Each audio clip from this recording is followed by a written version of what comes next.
Yes, spring is trying to come at this stage in Vancouver.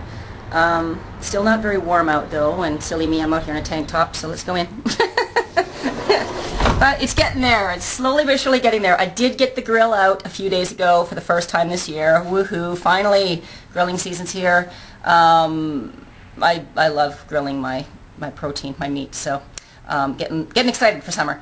Anyway, I've been on a little. The last blog post was about running versus intervals, or steady state versus intervals training, and I'm sort of still on that rant because when I was out today just doing my thing, I do a lot of thinking about stuff, and I was thinking about, again, running versus intervals, and this picture that kind of goes around the internet once in a while, it's this picture of a marathon runner, and in the next picture right beside it is a picture of a sprinter. And the marathon runner is very sort of haggard looking and very thin, not much muscular development going on there, and the sprinter is ripped and buffed and awesome muscle tone and awesome, you know, everything. He looks great. And the marathon runner looks a little sort of beaten down by life. And that image bugs me because, I mean, it takes all body types. And just because that guy's a marathon runner and looks like that doesn't mean that all marathon runners look like that. And the picture's out there for some you know, fitness gurus and stuff to sort of say you shouldn't do steady state cardio, you should do interval training because look at the difference between the marathon runner and the interval trainer. Who would you rather look like? And first of all, know that you would have to train hours a day to get yourself as lean and sort of haggard looking as the marathon runner in that picture. The marathon runner in that picture is considerably older than the sprinter. Different race too, I believe. If my memory serves me, the marathon runner is Caucasian and the sprinter is African American, I think. But that's not a bigger point. But every person is an individual, is my point.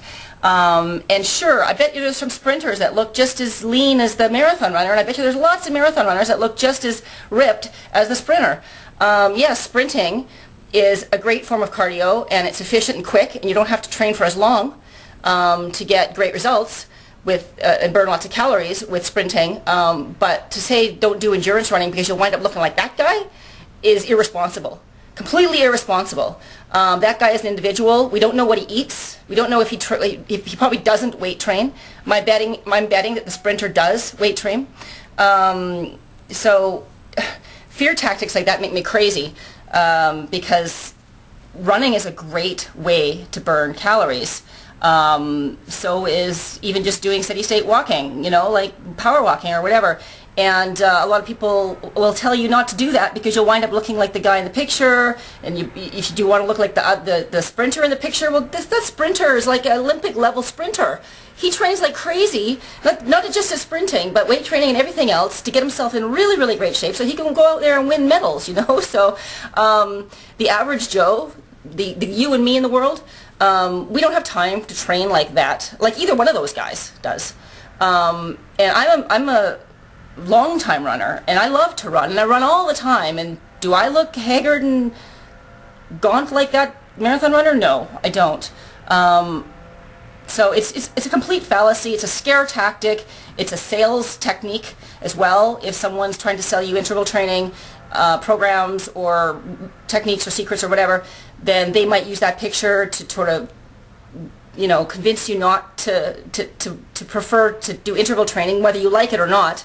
And like in my last post, I said, you know, if you love to run or power walk, why would you listen to scare tactics and give that up for something that you might not actually like?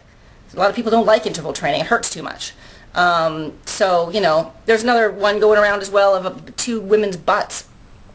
And one says, marathon runner, and she's all haggard and wrinkly and no muscle tone. And the other one says, this lady squats. I bet she's a squatter, and she, you know, whatever. She does heavy squatting, and she's got a beautiful round bottom and all that stuff. Well, first of all, there's no way those two ladies are the same age. There's just no way.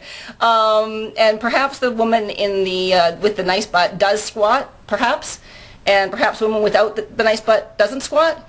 But there's no way, there's no way anybody knows for sure how much this other lady might squat, but she might be 80 years old.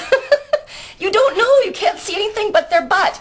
So I'm sure the girl with the nice butt is like 20 years old-ish. She's well tanned. She looks like the picture was taken during a proper photo shoot.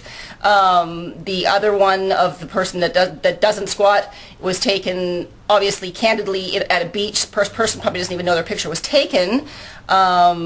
You know, it's probably at some resort somewhere, whatever. The person taking the picture probably doesn't know anything about them.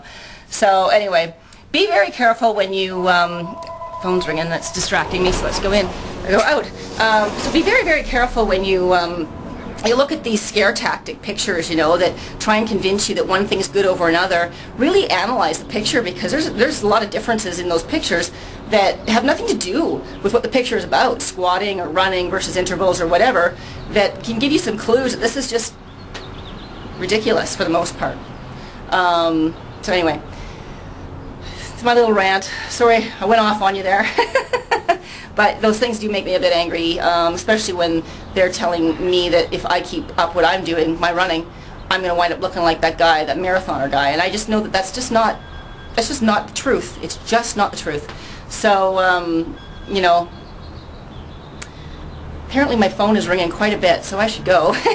That's all I had for you today anyway. So, again, just be careful when you're looking at those pictures. Don't get scared away from things you love to do. Take their advice with a grain of salt, and keep up the things that you love to do. That's it. Anyway, I've got to go. Phone won't stop ringing, so we'll see you soon. Take care. Bye.